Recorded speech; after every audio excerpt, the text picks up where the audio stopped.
the drainage cover that popped up and basically ripped all of, I think it was Grosjean anyway, all of his rear end off during, I think it was a qualifying session? It was FP2 on the Friday when it happened. Dan didn't even watch it either. Unbelievable. I did see the clip of that. This is one of the few things I did see.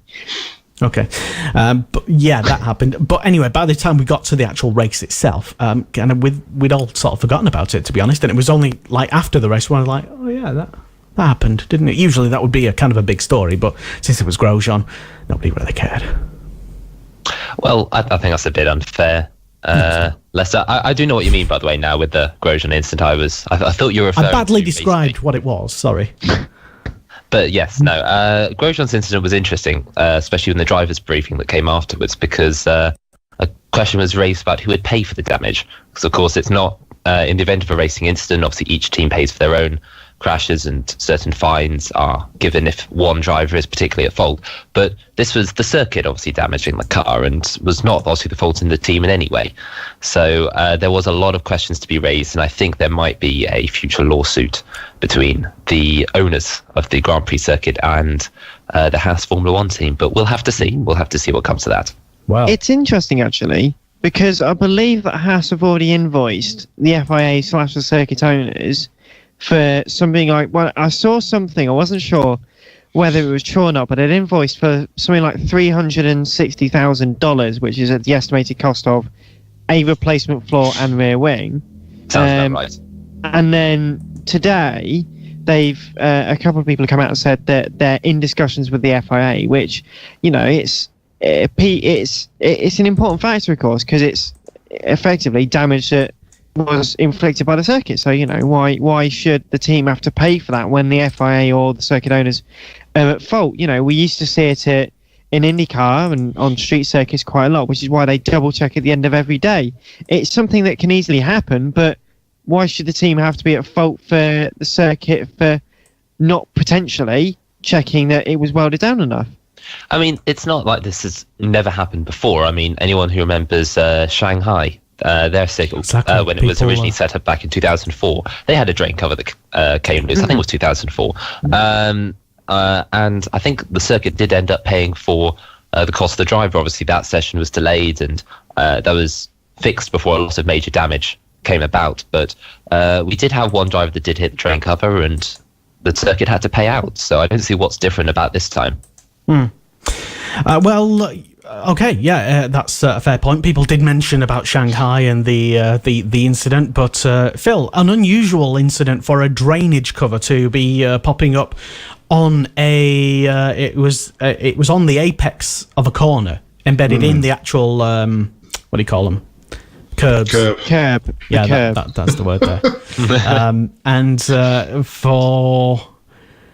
It was quite a sizable bit of drainage cover, which literally ripped, I think, a hole in the floor, massive hole in Grosjean's floor, and effectively sort of ruined his suspension, exploded the tyre, obviously, and presumably there would have been a new...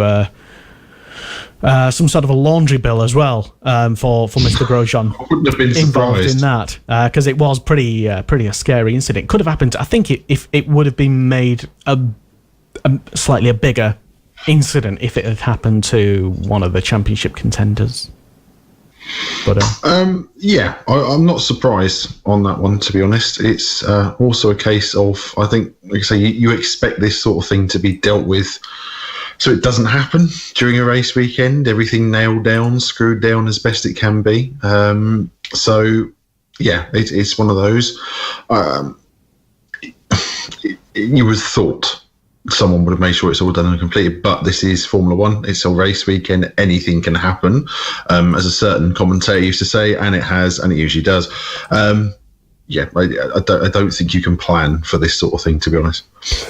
Well, that aside, anyway, there was a fantastic race, and it was a fantastic win. One thing that... I'm skipping ahead from the race, but I'm going straight to the end, after the race, actually.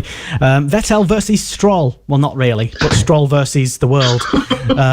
Stroll-Donado is what some call him. I'm sorry, no, I What? can't see at all why people are putting Lance Stroll at fault. It was not Lance Stroll's fault. I firmly believe it's not his fault at all, because you didn't even see it.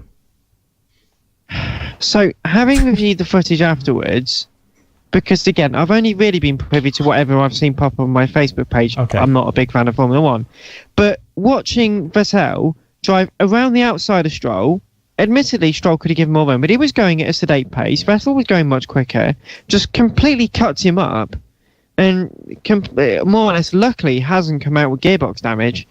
But, you know, Vettel, who was driving much, much quicker around the outside, just cuts across, leaving Stroll with nowhere to go. And then it's not like it's a narrow circuit. It was one of the widest circuits on the calendar. So why a collision had to be made, I don't know. You know, it's more Vettel's fault than Stroll's. Certainly, I believe, anyway. So you're blaming Vettel for ripping his own rear? Yes. Okay. Because it is. I see. If, Dan, I may play a devil's advocate for a minute. Please do. Yes, with the incident, obviously Vettel was coming around the outside and did overtake Stroll. Now, that's not uncommon at the end of a race. We've seen a number of drivers obviously to overtake various others. And we do expect these drivers obviously to keep an eye out for each other. But at the same time, because you know a driver is going to be coming alongside and a driver will likely overtake you at some point during the slowdown lap, you've always got to keep yourself in a high vigilance. And Stroll himself wasn't entirely victimless. He did, after all, move slightly away from the edge of the curb as he was driving around the corner. Now, obviously, you can say Stroll was just trying to find the dirty line, which, in fairness, I think a lot of the drivers were. But you've got to find the dirty line when no one is overtaking you. And if he could see Vettel was coming up along behind him, you've got to at least accommodate a bit of room for someone who is coming through, as it were. But the same can be said of the overtaking driver, Vettel, who was going much quicker into a corner, could have made a bit of a wider berth going around the right-hander. You know, the dirty line probably would have been more to the right-hand side as Vettel was overtaking. So if you're trying to play both sides of the game, you know, neither are victimless. You know, I feel Vettel's more a portion to blame. But as you say, Stroll could have been a bit more vigilant. But, you know, these guys race at nearly 200 miles an hour for well over an hour and a half. So I don't know why suddenly a lapse in concentration is going to be a portion to blame for everything else. You know, they're still in a racing car on a live racing circuit. Yes, it is the cool down lap, but, you know, why the drivers don't suddenly go, like that at the end. I appreciate they will be less focused. I would like them to have done that, actually. Just literally sort of just take the steering wheel off, like you take your shoes off and go, yes. I mean, I can imagine that Nigel Mansell did once he pushed his car over the line, but, you know, it just, the conception that Stroll had lost concentration because it was a slower corner, and the same can be said for Vettel. You know, you can still anticipate closing speed. It's what these guys are paid to do. So why this happened all out of the blue and suddenly just it's a very strange one. I don't quite understand why it had to happen why it happened in the first place. Well, more importantly, though, should it be banned? Should we ban Stroll? Should we ban cars from things? Let's ban cool down laps. Let's just let the cars stop immediately after the line, and they have to stop there and see what happens. Penalties for everyone. Yes, exactly. Yes. Let's jump on Facebook and declare this fact. Madness. Exactly. It's totally outrageous and illegal, and everybody on the internet should know my position on this. Lester Forbes getting involved in the controversy online. Who'd have thought? But sorry, Conor, you were about to say something. Sorry. I think you're throwing me off course there, Lester and Dan. How dare you? I do apologise, sir. I do apologise, mate. This isn't obviously the first time a Ferrari and a Williams has come together recently. As I think many people remember Bottas hitting Raikkonen last year's Mexican Grand Prix. And I thought what was quite amusing is that for the second time in a row, Williams has come away with absolutely no damage to his car, and the Ferrari has come away with a completely shattered rear suspension. I'd like to have a look at the Ferrari's rear suspension and see why it's so fragile compared to everyone else. Well, it was going quicker. Even so, that tyre came off in quite a unusual way. Let's say that it shouldn't have just completely rolled over, as it were. That it should have maintained its integrity. But as you saw with the touring car, spoilers. As we saw with the touring cars, we're not talking about Formula One anymore. Are we just completely switched to? Just the point that if you hit a tyre and you hit a piece of suspension at the wrong point, you are going to pull it. Give it much more damage. Obviously, you've got not only the suspension on the rear tyres, but you've got the actual drivetrain, the differential. Obviously, you've got that on there. So if you clip it at just the wrong point, it will cause much more damage, which is why people were concerned about the gearbox on the Ferrari, because you've not only done the suspension in, but you've more or less pulled the drive shaft completely out the casing and out of the gearbox. So that's why people are concerned about more damage. But luckily, the wheel tethers did their job, because a Formula 1 car, maybe even 7 or 8 years ago, that wheel would have just come cleanly off and started bouncing over the circuit, would have bounced elsewhere. Whereas the wheel tethers kept the tyre on. The only reason it was on there was because of how strong the tethers are now made. Okay, fair enough. And I since I know Phil didn't even watch any of the race, I don't think it would be appropriate to ask him, but he's welcome to give an opinion on the. I saw some of it. I saw the end. I saw the last 10 laps, I believe. I managed to miss the race-winning overtake, if you will. But at the same time, I did witness the replay of said incident between Mrs. Stroll and Vettel. I'll be honest, the word brain fade's coming to mind, to coin a David Coulthard phrase. You should be aware, you would have thought they'd be aware of who's around them and what's happening, even though they're purposely picking up dirt on the way back to the pits. Common sense, again, I keep saying about this in racing drivers, I'll learn one day. Yeah, it's a new thing, apparently. And yes, unfortunately it's happened, but like Dan said, for the Williams to come away in one piece, being a lifelong Williams fan, I'm happy about that one. However, it does also question, the Ferrari itself as to why so much damage has taken place. Again, from a touring car point of view, there's other touring cars out there that also seem to suffer damage at the slightest touch, hence. But yeah, I would have thought Ferrari will be investigating why so much damage happened to Vettel's car from the contact and trying to rectify it as well. In the end, hopefully Lance has learnt a lesson. Hopefully Sebastian's learnt another lesson out of the many I think he's learnt in his career already. Let's just hope it doesn't happen again.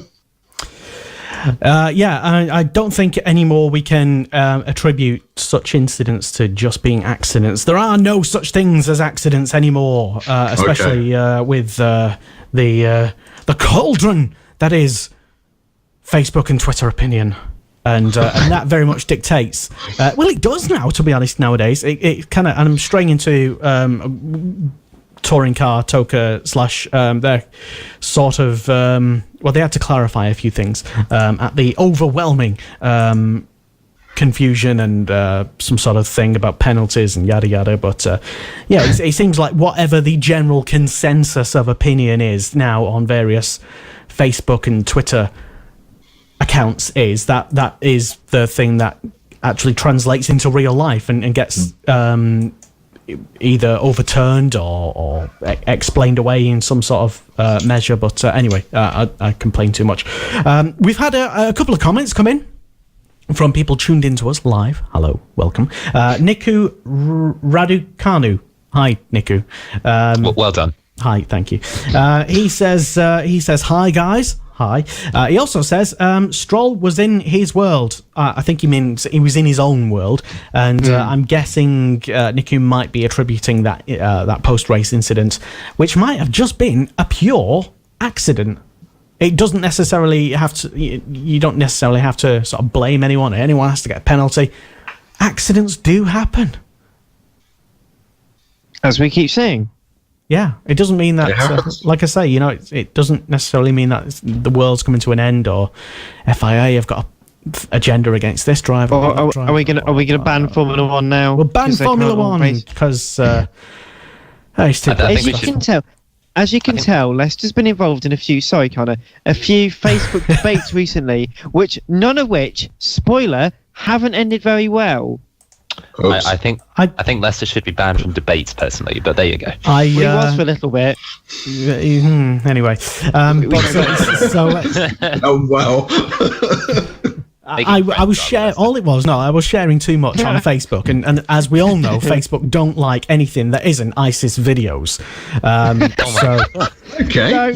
For example, if I played like 10 seconds of a bit of music, they'd recognise that they have algorithms, and just to say, well, this is a popular hit by Beyonce. We can't be having that sort of stuff. Let's take it offline immediately. But if I put some sort of propaganda online, then it's free speech, and you can have millions of people. We're off the air on Facebook. Where's that button gone again? Point is, I wasn't allowed to post on any Facebook groups for a week, so yeah. Okay, Lester. Moving on. What did everyone? Lester. So thank you, Connor. Moving swiftly on to the actual race result. If you don't know, excuse me, to adjust my chair. The rants make the chair go down. Yes, the actual race result, if you don't know, there was a brilliant, stunning future champions move by Max Verstappen, and he not only won the race, but kind of dominated, and Lewis Hamilton struggled to finish second. He wasn't exactly pushing Verstappen hard anyway for the race, and it was Verstappen who won, Hamilton in second, Ricciardo in third, Vettel only fourth, before being punted off accidentally, potentially, by Stroldonado. And it was Bottas in fifth place. Now Bottas it's a question that I've asked before. Can't remember who to, but I mentioned it to someone. Is he the perfect teammate for Lewis, or is he just an irrelevancy, Connor? Well, the second half of the season, I think it's fair to say, it hasn't gone smoothly for him, especially since Belgium. But I think people don't give Bottas the credit for what he has for coming done. Fifth. I will admit this was a terrible race from Bottas, and this arguably will go down as one of his worst this year. But he's picked up just as many podiums as Hamilton this season. Admittedly, not as many wins, but it's been a solid season from the Finn, who I think, given another year, could potentially be challenging Hamilton a bit more, especially when he's more comfortable with the car. Of course, this was, as I said, a poor race for the guy. He was almost a minute behind eventual race winner Verstappen, himself 30 seconds behind Lewis. So it was definitely a poor result. And the fact he hasn't beaten Hamilton outright on track on virtually any race this season. I think Hungary was the last time he did it, when he got third and Hamilton was fourth. I think proves that he is very much a number two driver, at least in this season, for the team. But for Mercedes, that might simply be all they want. He is, after all, beating Ricciardo in the championship. He's beating Raikkonen in the championship, which is the driver that arguably Mercedes wanted him to beat. And if that's all Mercedes want from him, then it's all Mercedes are going to hire him to do. Interesting. Dan, is Bottas is he kind of like the Barrichello Irvine of Mercedes? Not in that really. He's just specifically there to be their number two driver. Well, not necessarily. I mean, they wouldn't have let him win or go quite as well as he has been in the first part of the season if he was. They wouldn't have let him get near to Hamilton. If they wanted to restrict his performance, they're well within their right, and probably would have restricted his performance to purely be a number two, a bit like Raikkonen is. But, Bottas, they've said this year's Mercedes has been a bit of they keep calling it a diva of a car, compared to previous years where they say, it's been such a fantastic car that can just go out there and perform. Whereas now it's struggling a bit with the setup. They've been struggling on the Fridays and the Saturdays, and where Hamilton's natural ability can rise and, a bit like Alonso, drag a car to 11 tenths and still get more out of it, Bottas isn't as familiar with his environment, isn't as good as at the moment. He's recently signed a new contract, which is good for him, but of course maybe led to a little bit of complacency and sort of think, well, I'm doing such a great job now, I don't need to go just quite as well. But we'll wait and see. It might just be a blip. We all have our off days. Hamilton's had his off days, Vettel's had his off days, everyone's had their off days, so maybe it's just a poor race for him and he'll bounce back at wherever we're going to next, I can imagine. Japan. Yes, Japan, this weekend, in fact. Is it this weekend? I think it is. Yeah, Is yes. It is, yes. yeah. Is it? Oh, Blimey. wow. So there you go, Dan Marr, up to date, finger on the pulse of Formula One. Just by not watching it. Thank you. But yeah, no. Tell me your opinions then. If you're a big Bottas person, then let me know. I want to know, and I want to know specifically why. Because anybody who isn't Bottas' his manager doesn't seem to think he's that good, to be honest. I can say I'm definitely not Bottas' manager, and I think he's done a fairly good job. But doing a fairly good job in the champions team and the champions car. It's still third in the championship, which is better than what Raikkonen is doing in arguably an equally placed car, as it were.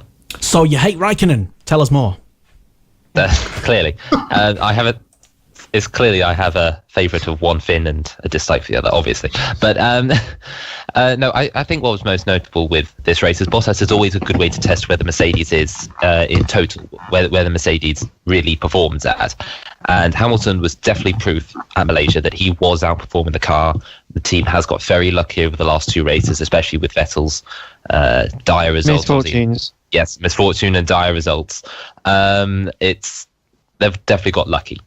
But it will be a case of checking if Bottas's pace is genuine to where the Mercedes are. Going to continue till the end of the season? Are these just poor races for them? And how are they going to perform on other circuits that have this high-speed nature about them, like Suzuka coming up, like Kota, perhaps even a bit like the Mexican Grand Prix? And it will be interesting to see whether Mercedes do slip back in these races, because for Hamilton, he can do effectively what Rosberg did last season now, and literally just finish second or finish third for the rest of the season and still win the time, because he's got that. He's got the fact he hasn't retired from a race, and I would be most amused, especially from the Touchwood. I'd be most amused from the Hamilton fan base, what their reaction would be if Lewis won the title in exactly the same way that Rosberg won it last year, because he just hasn't retired from a race and just comes second for the remaining races.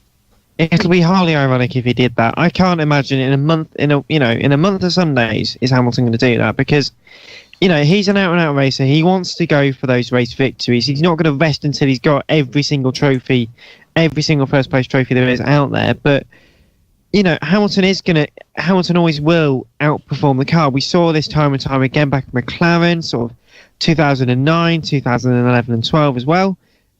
He is a world-class driver. You've got to give him that, and he will outperform no matter what. Obviously, with Bottas being a truer reflection of the Mercedes per se, a lot of people, we've been thinking about it recently, where the Mercedes has not been in the position where it's been in the last few years, where it's not been the complete dominant car. It's been equal or behind Ferrari, depending on the situation. And, as you say, Hamilton's not had a retirement this year. Is it just me, or am I thinking he's got a bit of luck that's waiting to catch up with him? Well, we'll see. I'm sure if Hamilton does retire from any one of the next couple races, I'm sure the Vettel will be right there to pick up the pieces. Will he be right there? Incidentally, I did say on my on another Twitter account that I furnish over the weekend, that I don't think enough was credited to Vettel on certainly what I was watching anyway on Sky Sports F1. That of the brilliant job that he did do in the race, come from last place on the grid, or certainly at the back. I don't know if he was last but one or something. He came thundering through. There were no safety cars, were there? Oh, there was one safety car, I think. Was there? No, there was no safety cars, Lester. There were no safety cars. Right. Okay, I'll make a note of that. But yeah, despite no safety cars, he came thundering through the grid and ended up finishing in a fantastic fourth place before being mercilessly punted off by Stroll and Ardo at the end of the race in a complete accident, apparently, allegedly. But yeah, finishing fourth from the back of the grid at Malaysia is, I just don't think... I mean, yes, everybody was going on about what a brilliant job Max Verstappen did, and yes, he did do a fantastic job on merit to win the race, but also the multiple champion Vettel did an equally, maybe slightly better job, because he's Vettel and he came from the back. I mean, let's be honest. Yeah, that is one of, when they say that is a champion's drive, he could not have done much more beyond maybe having his tyres a bit fresher and actually being able to take Ricciardo at the end. That was a fantastic drive, and it is testament to how quick that car is and how quick Vettel is, because you can't, no matter what people say in Formula 1, you can struggle. There's no Tom, Dick, or Harry can just get in and go quickly and beat everyone. It does take a world-class driver to do a world-class drive in a world-class circuit like the Sepang circuit is. It will be missed off the calendar, but it's a difficult one for the drivers. In 40-odd, 50-odd degree heat for an hour and 45 minutes, most of the drivers, their drinks bottles were gone. They were boiled water and completely gone by halfway through the race. So to provide a drive like that, to get as high up as he did and to finish where he did, is really good. And it shows, it's not a one-horse race of the championship. But no matter what, he is going to do some fantastic drives and he is going to get some fantastic results. And it just shows a world-class drive. And, could this be another one of his world championships? It might be 28 points or whatever the gap is at the moment, but there's still time to turn it around. The point system's designed to overhaul it and to actually, get some decent points out there. But we'll wait and see for the next couple of meetings. But somehow I think Vettel's going to be challenging come Abu Dhabi. Well, Japan, the Japanese Grand Prix this weekend, as we said, and it is Vettel who's seemingly kind of, at the moment, unfortunately, on the back foot, having suffered in qualifying in Malaysia. Still did a brilliant job to come from the back and had that DNF in Singapore, the previous race.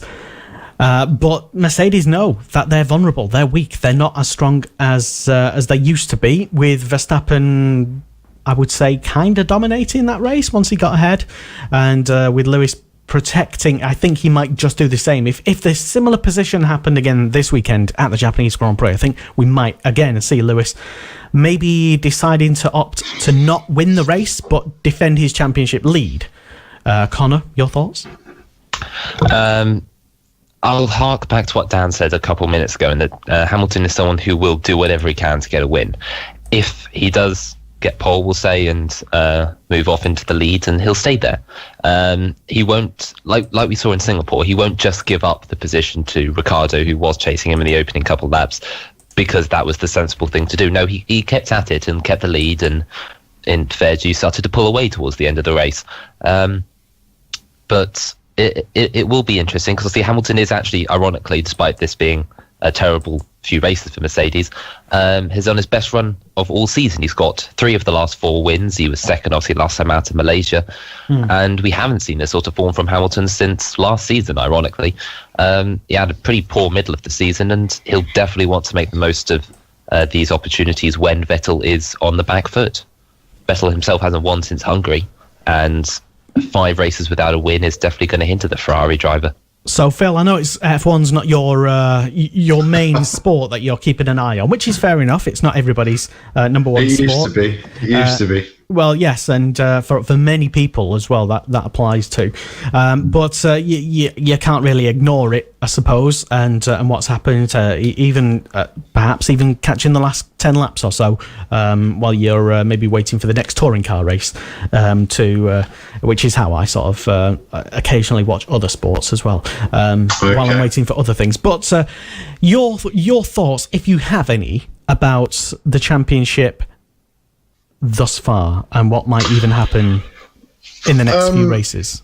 I'll be honest, I think it's going to be a case now of, obviously it's clearly Hamilton versus Vettel, as far as my understanding of things goes, and it's going to be now, every point counts.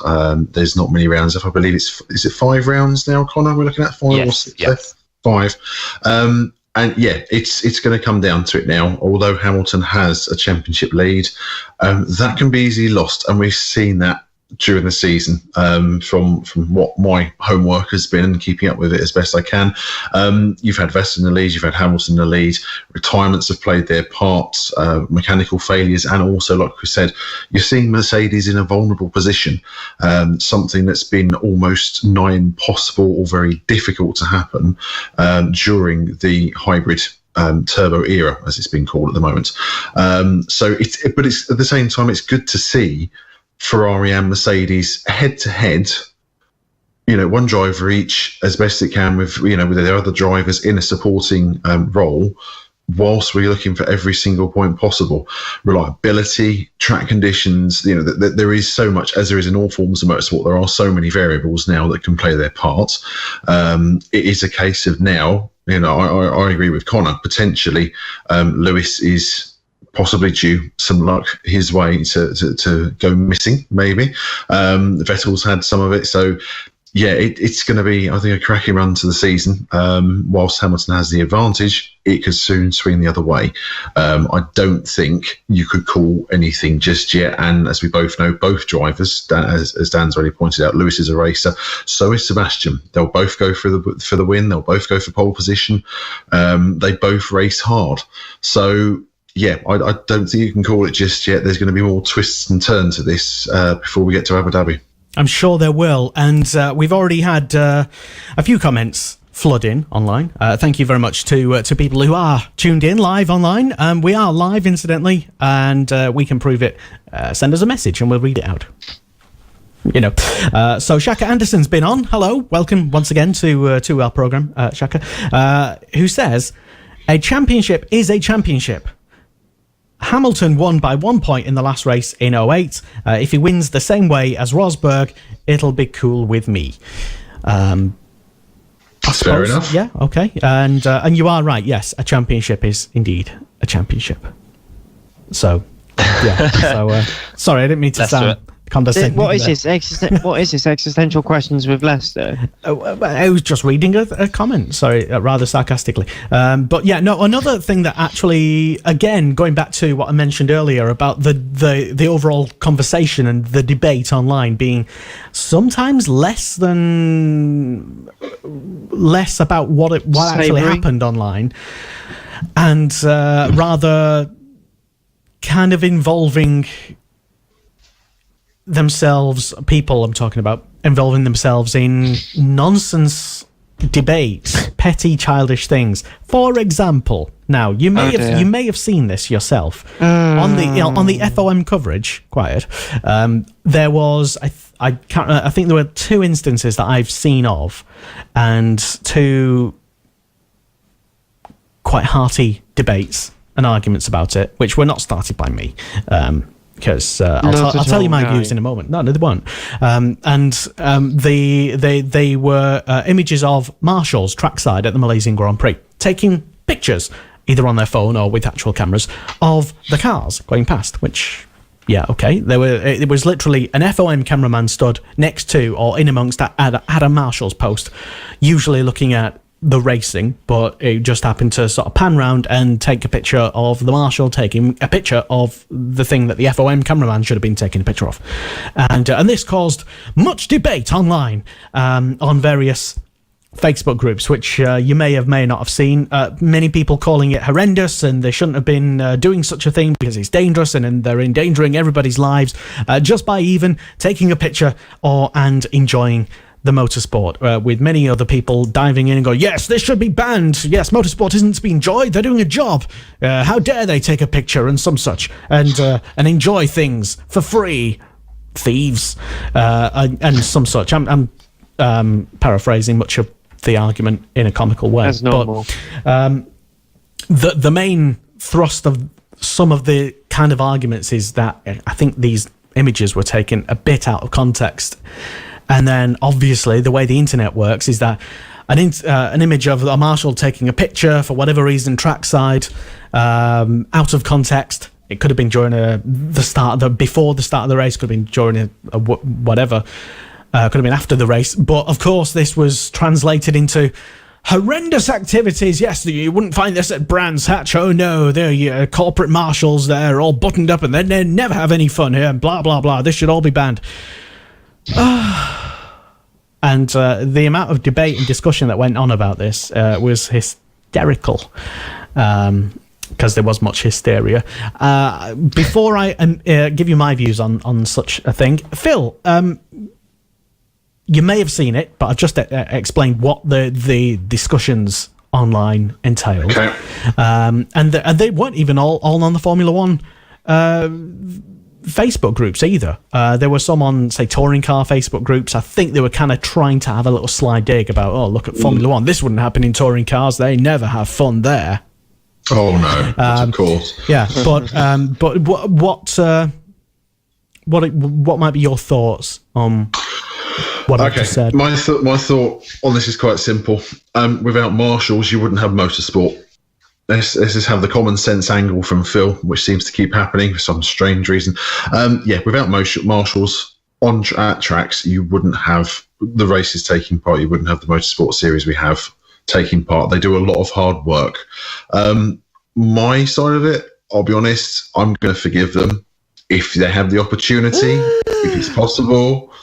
Oh, I hear the controversy already. If they've got the opportunity, if it's possible, I don't blame them. They work really hard. Any marshals at any motorsport event, whatever form of motorsport they're working at, they do a stellar job. They're putting their lives on the line voluntarily in a lot of cases, or almost all cases. If these particular marshals at the last Malaysian Grand Prix for now, again, a landmark occasion, if they want to take that opportunity, fair play. If it's a case of, I can understand people out there saying, but they shouldn't be doing this, they should be concentrating on the race. Again, that should well be the case, but they've made the choice. They've decided to do that. They're putting their lives on the line, and for a lot of these people, it is something voluntary because of their love of motorsport. So I'm going to say, fair enough, their choice. They've done it. That's happened. It's caused controversy. Motorsport with controversy, but such a thing should never happen, obviously. But at the same time, it's a risk they take just being there. Those, Formula One cars, as we know, travel up and above 200 miles an hour. In Malaysia, you've got two very fast straights as well. The guys are going to be reaching top speeds quite easily. They're risking their lives doing what they can to make sure that things take place safely. If they're going to take a moment to take a few pictures of the cars as they're going round, their choice. I did say I did chime in with a couple of thoughts, and this is also what I happen to personally believe as well. I said in my own comment on to add to the trying to kind of chip in and almost kind of wind them up, but it is actually genuinely what I believe. Of course, it is actually. But I did say there's kind of a bit too much hysteria over unpaid volunteers taking a picture along the lines of what Phil just said. It's kind of very close, very dangerously close to becoming a bit of a witch hunt against our brave marshals all over the world. Really, we can't just go around banning things because an out of context picture that we saw posted on some non-Formula One group. It's so easy to just jump on and say, oh, it shouldn't be allowed, it's banned. Marshals, for example, all marshals all over the place, as I said, they do it, and as Phil said, they do it for fun, to be honest, because they don't get paid for it. And I think a lot of people complaining about marshals forget that fact. They don't get a single penny for doing it. Some might get a sandwich if others have been kind enough to make others sandwiches, but that's about it, to be honest. It's all there, and they're all giving up their spare time and efforts, and in many cases, they're paying to be at the event themselves. British marshals pay for the flights to go to the places and pay for their own hotels and stuff. It costs them a lot of money to follow Formula One around the world, and to even not just in Formula One, but in various championships in Britain, BSB, for example, touring cars, for example. But I was immediately smacked down with my opinion and said, well, they're not there to be enjoying themselves. This is a quote. I won't attribute the name of the person, but this is an actual quote. They're not there to be enjoying themselves. They're there to do a job, a vital job for the competitors and for the crowds. If taking a photo is more important, then they should be marshalling the car parks. Connor. I like to think this is very, very Lester of you, Lester. But thank you. I will be honest, I haven't heard too much about the whole marshal controversy before today. The biggest thing from the marshalling I saw at the weekend was an amusing photo from the FOM with one of the marshals wearing a Formula E hat. Horrendous! It should be banned. Which, to be honest, I thought was quite interesting. But for Malaysia, actually, I think it brought up something which I think Phil said a little while ago, which is this is the last Malaysian Grand Prix. I relate Formula E because they themselves had a Formula E race a year or so ago, but that's since dropped off the calendar. So for Malaysian people, the only international form of motorsport they get anymore is with the MotoGP. So assuming it was a Malaysian person, I can't we don't say. know. We no idea. I don't know. But if it was a Malaysian person, for them, this is arguably the last time they're going to see a major sporting event. And depending how often they can do marshalling, they might not be able to cover MotoGP necessarily. So as you say, it's them trying to enjoy themselves, at least have some sort of memory to take away from it. Of course, they are there to do a job, and I'm pretty sure in the event of a crash, that marshal would have instantly put away his phone and gone to help the driver or pick up the debris. But providing they're not doing anything that's endangering themselves or the other competitors, and if it is something like taking a photo, which is only going to last a few seconds, I wouldn't be too harsh against it. Obviously, we then start to bring in other rules of were they filming, of which point the FOM can sue them for money, because you can't obviously film or live stream from a particular live F1 race, and that's a whole different debacle. But if it was just a particular footage, then a bit of image, then it's just someone making a bit of memory, which any fan could do, or any guest could do, any VIP or mechanic could do sitting in the garage. I'm sure plenty of mechanics have taken pictures just before a pit stop and gone and posted it on social media later on that day. So, Dan, your thoughts then. Marshals taking pictures trackside, is it horrendously dangerous? Of course, obviously forgetting the obvious fact that they're actually taking the pictures of the things that they're marshalling on, so therefore they are kind of paying attention to the actual cars, because that's kind of what they're taking the pictures of. You're not, though. But see, this is what I think. I think, as Colin and as Philip said, it's a tremendously important thing to the Malaysians. As you say, it's one of the biggest car-related motorsporting events that is happening. Obviously, we've got Blancpain and stuff that have been there for the Intercontinental GC Cup and all that. But they are there to, first and foremost, maintain a level of safety for the spectators and for the cars themselves. We saw, there was an incident on the cool-down lap. So, it's not unknown for cars to spin off, hit the barrier, or, explode, effectively, during the course of a formation lap. So, whilst I appreciate, and, it's fair enough that they want to take a souvenir, it's at their own risk, but there needs to be a point where, if I'm taking a picture of a car, for example, because when me and Lester obviously go out and do our filming trackside and getting stuff, if I'm taking a picture on my phone, I'm not watching what's going on. I'm watching what's going on through my phone, which, without getting too scientific, it's latency and all that, and then you're not really keeping an eye on it. It's just going to happen right in front of you, and that's more seconds added to a critical moment. So, Dan, Dan, nobody's expecting marshals to have superhuman lightning-fast reactions. They're already heroes. That's the point. That's the point, though. Is if you're daring to do it through a phone or something, they're there to pick up a flag and make sure the drivers are right to go and pick up debris, to go and react to what's on. For the competitors, if we're adding more time on, it's that I don't think they should have done it, but it's their prerogative to do so. As long as they're entitled to do what they want. I'm forever grateful for the marshals for the stunning hard work they do, but sometimes we can't do these things, but sometimes you can. Again, it's their prerogative. They do what they want, effectively. I just think they shouldn't have done it, but that's my view. I'm not going to go out and say, they should ban mobile phones from the banks, and they should ban this, and they should ban that, because that's not going to get us anywhere. All that's going to get us is more, let's be honest, prats on the internet just complaining about various things. All we need is just think, okay, if they want to do that, they're going to do it.